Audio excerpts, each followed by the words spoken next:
जय श्री कृष्णा। राधे राधे। आज हम सुनेंगे ज्येष्ठ मास कथा के 8वें अध्याय की कथा। बोलिए कृष्ण भगवान की जय हो, विष्णु भगवान की जय हो। ऋषि कहते हैं, हे स्कंद जी, अब आप हमसे ज्येष्ठ मास का महात्म्य और भी कहिए, क्योंकि इसके सुनने मात्र से ही मनुष्य सब पापों से मुक्त हो जाते हैं। तब ऋषियों की बातें सुनकर स्कंद जी ने कहा कि इस मास में उपवास करने से भगवान विष्णु बहुत प्रसन्न होते हैं। इसीलिए इस मास में उपवास व्रत को करना चाहिए, क्योंकि मास उपवास व्रत 1,00,000 उपवास के समान होता है। एक मास तक उपवास रखना, प्रातःकाल स्नान करना, जितेंद्रिय रहना, कंद मूल फल खाकर रहना, पृथ्वी पर शयन करना, किसी का बुरा ना सोचना, नित्य सोच आचार से युक्त रहना, सत्य वचन बोलना और प्रसन्न रहना, यह सभी मासों उपवास व्रत के नियम हैं।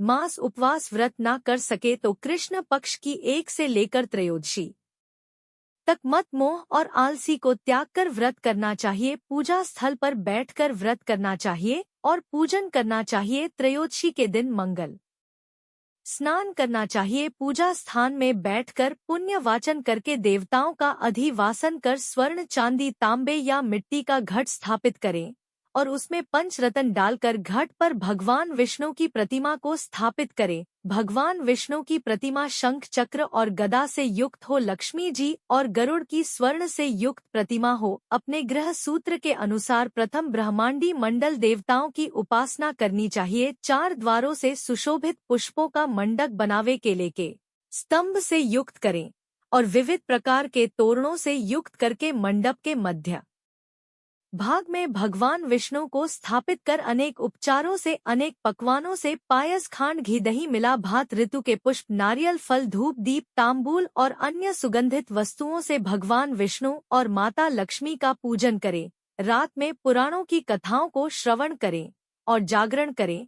श्री हरि के भक्तों से कीर्तन कराएं, गीत वाद्य निघोज आदि से सारी रात का समय व्यतीत करें। प्रातःकाल होने पर पवित्र नदी के जल में स्नान करें। नित्य नियम करके ब्राह्मणों का अनुमोदन करके 5 ब्राह्मणों को ऋत्विजों का वर्ण करें और उनका वस्त्र और आभूषण से पूजन करें। कोंड्या वेदी में अग्नि स्थापित करके विधि पूर्वक हवन करें और पुरुष सूक्त के मंत्रों से 16 आहुति देवे। शर्करा, घृत, तिल, खीर की 108 आहुति दें। हवन के बाद पूर्ण आहुति करके शेष हवन को समाप्त करें और ऋषियों को दक्षिणा दे और यथासंभव ग का दान दे। छाते और जूते का दान करें। 10 प्रकार के जो दान है वे भी दे और अपनी शक्ति के अनुसार ब्राह्मणों को भोजन कराएं। उसके बाद उन्हें इच्छानुसार दक्षिणा देकर प्रसन्न करें।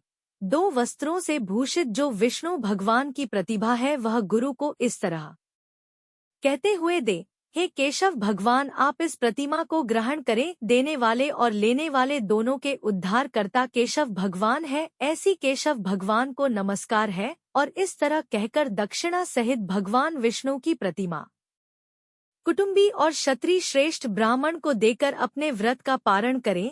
जो मनुष्य जगती तल में इस दुर्लभ व्रत को करते हैं वे शोक और मोह से छूट जाते हैं और मनवांछित फल प्राप्त करते हैं।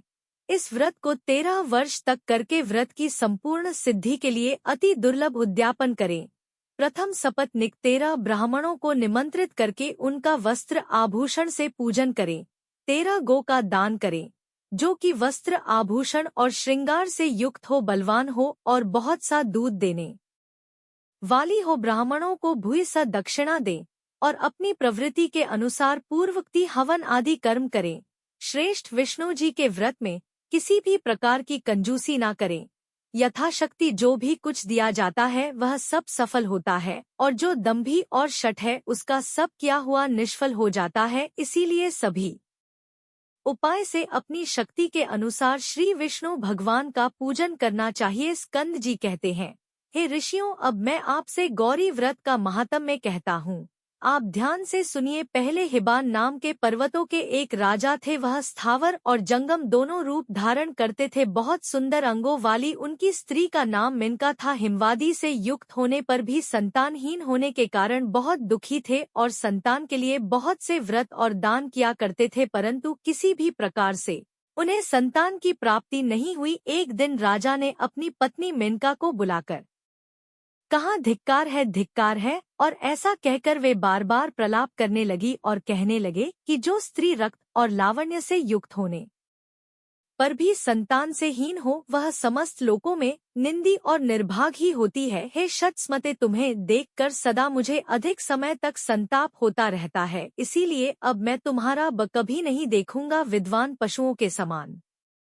तुम अपने प्राणों को पता नहीं कैसे धारण कर लेती हो। अपने पति के ऐसे वचन सुनकर जैसे कि वायु के आघात से केला और व्रज के आघात से पर्वत गिरता है, वह मेनकापी पृथ्वी पर गिर गई, रोते लगी और विलाप करने लगी। रोती विलाप करती भगवान विष्णु की शरण में गई। मेनका रो रो कर भगवान विष्णु से अपना दुख दूर करने की प्रार्थना कर रही थी। इस प्रकार मेनका को रोते बिलखते देखकर, विलाप करते देखकर लक्ष्मी जी को उस पर दया आ गई और उन्होंने भगवान विष्णु से प्रार्थना की कि वे उसका दुख दूर करें।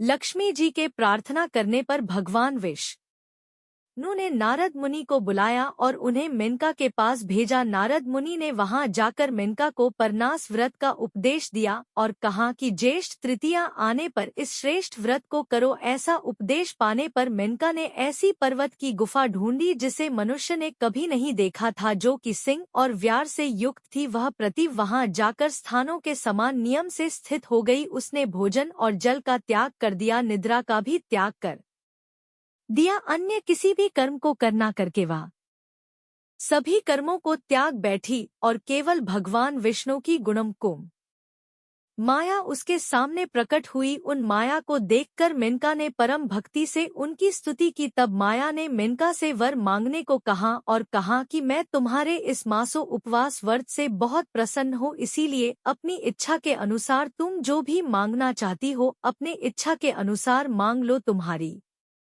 भक्ति के वशीभूत होकर मैं तुमको जो वस्तु नहीं भी देने लायक है वह भी दूंगी। जगदम्बा के ऐसे वचन सुनकर मैं इनका अति प्रसन्नता से बोली, है देवी, यदि आप मुझ पर प्रसन्न है और मुझे वरदान देना चाहती है तो मेरे आंगन में आप प्रसन्न होकर रहे। जगदम्बा कहने लगी कि मैं कन्या होकर तुम्हारे आंगन में रहूंगी। और ऐसा कहकर उन्होंने कहा कि हे मेनका, तुम्हें एक पुत्र की भी प्राप्ति होगी। हे मेनका, मैं तुमसे एक हित की बात कहती हो, सो तुम मेरी आज्ञा मानो। तुमने अनायास ज्येष्ठ मास में मासोपास व्रत किया है और इसी श्रेष्ठ व्रत का फल तुम्हें मिला। अब तुम अपने घर को जाओ और सदैव इस व्रत को विधि पूर्वक करती रहो। ऐसा कहकर माया देवी अंतर्ध्यान हो गई और मेनका भी प्रसन्नता के साथ अपने घर को चली आई। घर आकर मेनका ने राजा हिमान से सब समाचार विस्तार से कहा और भृगु ऋषि के उपद्र को मेनका ने भी किया। इस समाचार को सुनकर हिमान बड़ी प्रसन्नता और हर्ष साथ दोनों हाथों से मेनका को आलिंगन करके उन्हें बड़ा प्रेम करने लगे। उसके बाद कुछ काल व्यतीत होने पर मेनका गर्भवती हुई और वशिष्ठ ऋषि ने आकर मेनका का पुंसवन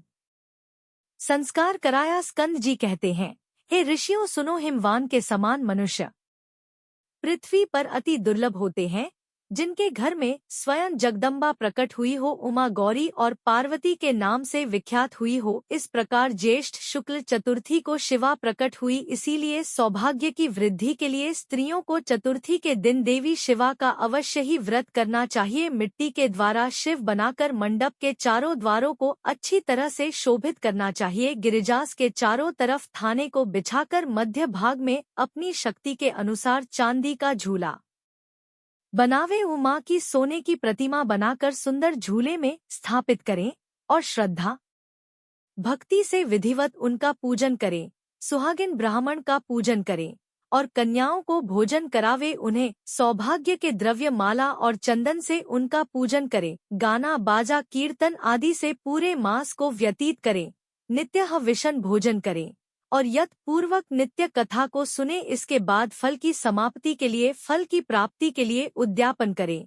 विधिवत मंत्रों के द्वारा खीर से हवन करें और समस्त कार्य करते समय दूध देने वाली गौ का दान करें।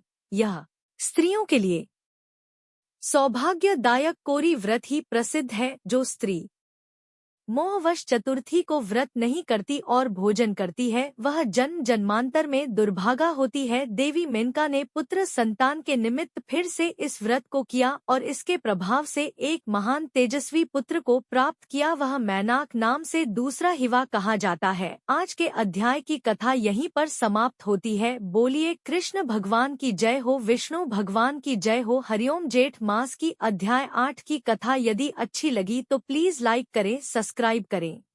धन्यवाद दोस्तों। और यदि कथा में कोई त्रुटि हुई हो तो प्लीज लाइक कमेंट करके मुझे बताएं। धन्यवाद।